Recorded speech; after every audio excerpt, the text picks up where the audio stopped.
Hello दोस्तों, स्वागत है आपका मेरे YouTube channel basic maths study में।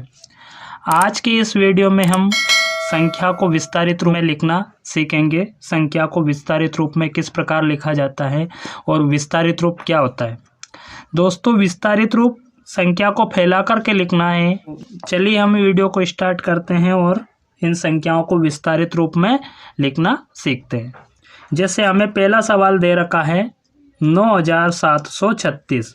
अब हमें इस संख्या को विस्तारित रूप में लिखना है, तो यहाँ हमें देखना है कि इसमें संख्या में पहला अंक 9 है। हम 9 को लिखेंगे और 9 को लिखने के बाद उसके पीछे जितने अंक हैं उन सबके बदले की हमें शून्य लिख देना है। जैसे 1 2 3 अंक है तो 3 शून्य हम 9 के पीछे लिख देंगे।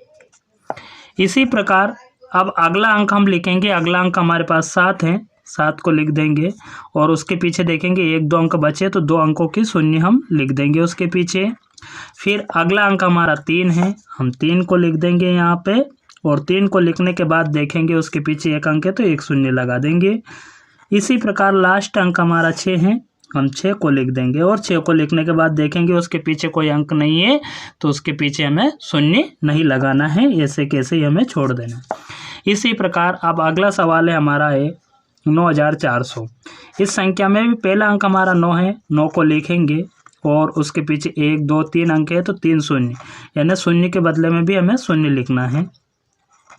इसी प्रकार अगला अंक हमारा 4 है, 4 को हम लिखेंगे। 4 को लिखने के बाद हमारे पास 2 शून्य बची, यानी 2 अंक बचे, 2 शून्य हम लगा देंगे।